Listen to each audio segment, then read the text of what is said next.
La Chine n'est pas une dictature?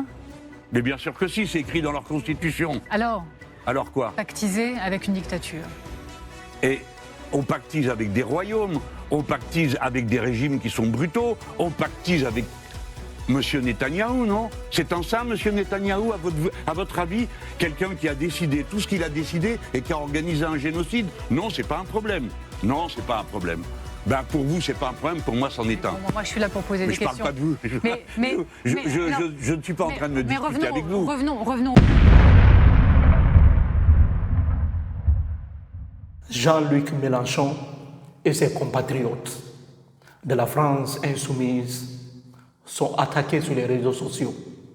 Des accusations fallacieuses à l'encontre de quelques partisans de la France insoumise. Et on se demande qui est derrière ces manigances. C'est la question qu'on se pose.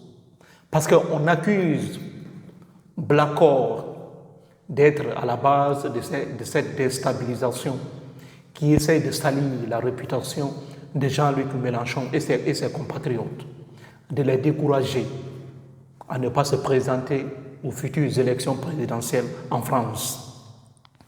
On se pose la question, pouvons-nous dire que c'est le Mossad qui est derrière toutes ces manipulations? Ou bien ce sont juste des entreprises privées, mais pro-Netanyahou?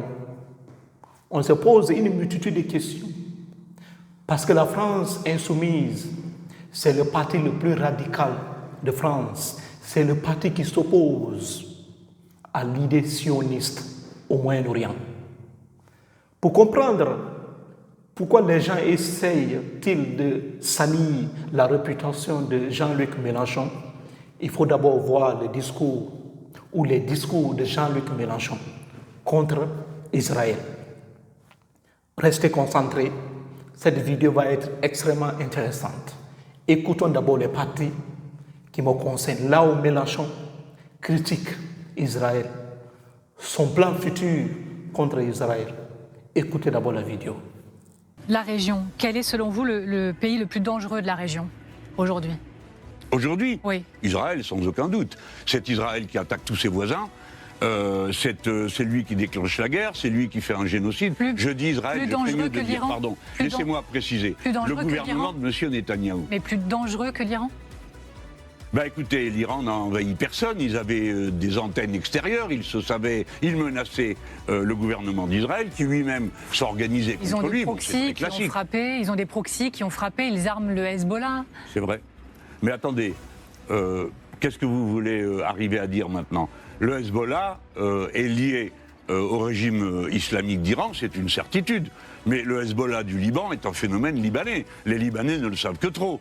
Par conséquent, évitons les simplifications qui visent au bout à faire un camp des gentils et des méchants. Et là encore, quand la guerre a commencé, tout le monde est en guerre. Vous savez très bien, qu'en vous écoutant, quand vous verbalisez le fait que pour vous, Israël est bien plus dangereux que l'Iran aujourd'hui, vous savez très bien que certains vont se dire, vont hurler même en disant, mais attendez, vous avez d'un côté une démocratie, quoi qu'on en pense, mais une démocratie, et de l'autre un régime théocratique que vous, d'ailleurs, critiquez très régulièrement, les régimes théocratiques, qui financent le terrorisme international, qui oppriment son peuple, qui le tuent même.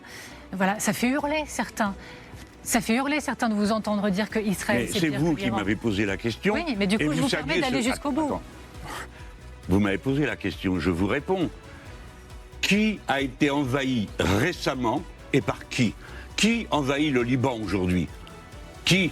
C'est bien le gouvernement de M. Netanyahou. C'est pourquoi j'ai voulu rectifier. Pour ne pas impliquer le concept d'État Israël, c'est un autre débat. Que faut-il faire, palestinien, israélien?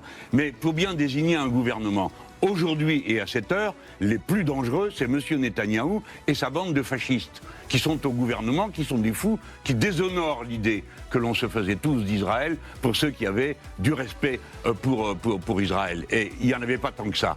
Ils déshonorent leur propre pays. Donc c'est bien le gouvernement de M. Netanyahou qui a envahi le Liban, qui occupe le plateau du Golan, qui organise la confiscation de la Cisjordanie. Enfin, c'est la réalité, ça.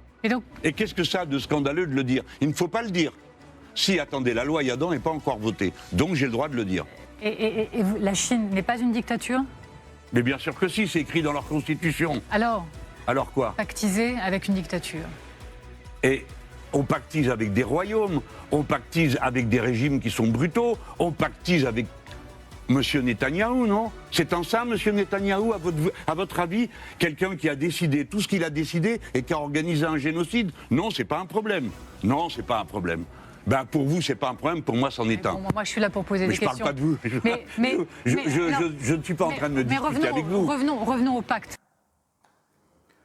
Mélenchon a fait un communiqué sur les réseaux sociaux, sur son compte Twitter. Qu'est-ce que Mélenchon a dit? Écoutez bien.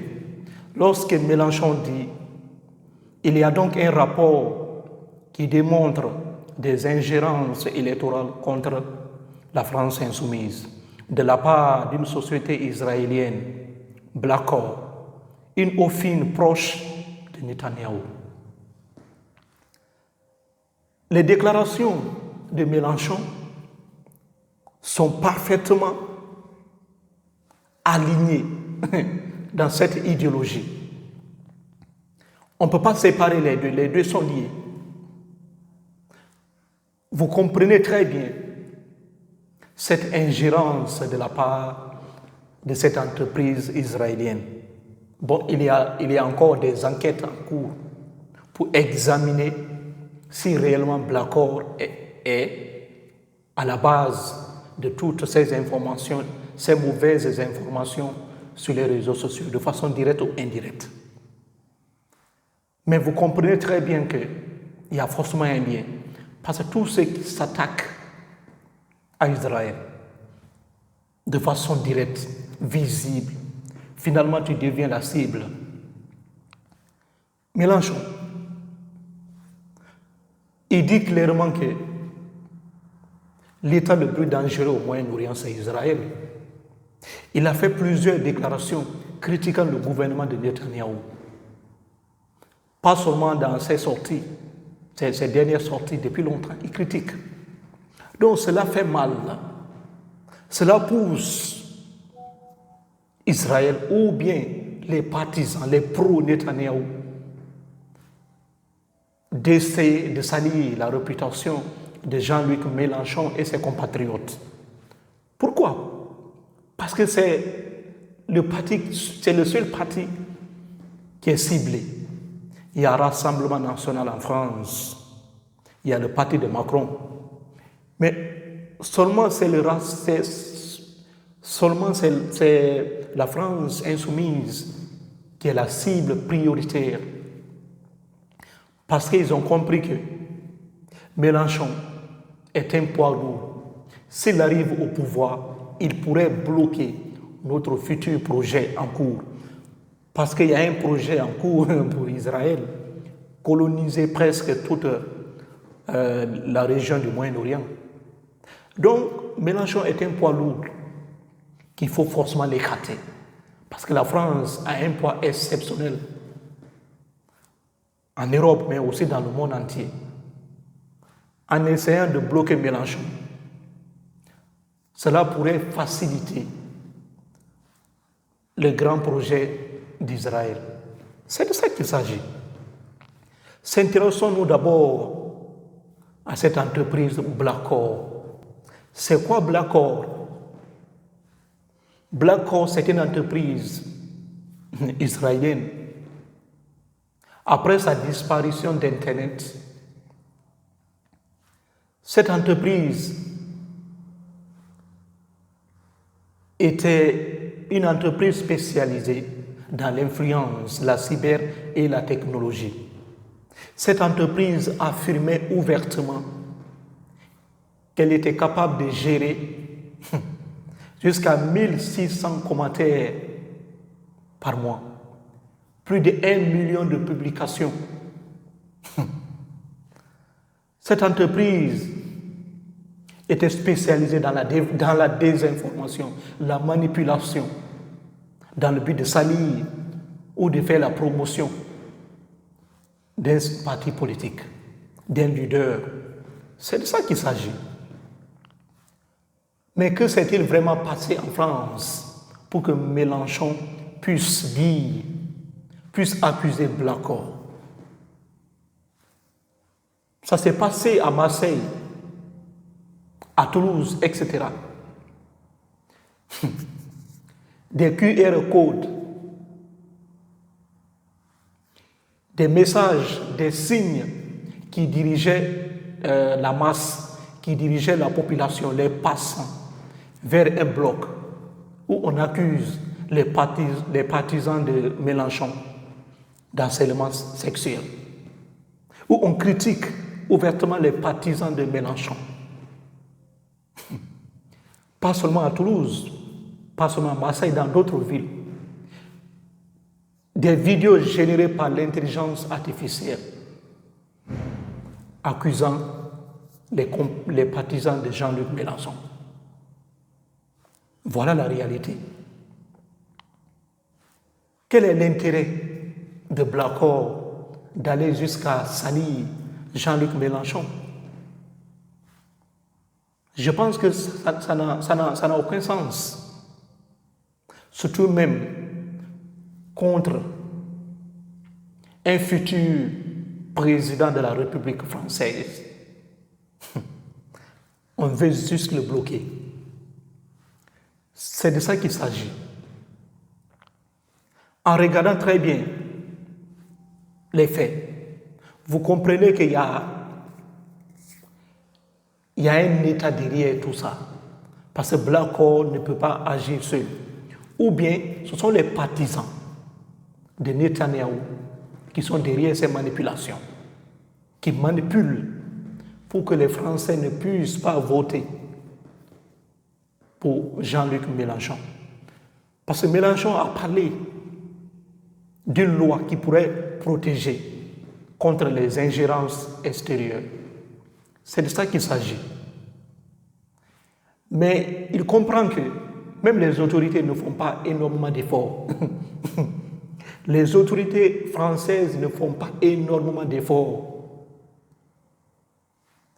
pour voir la véracité des faits.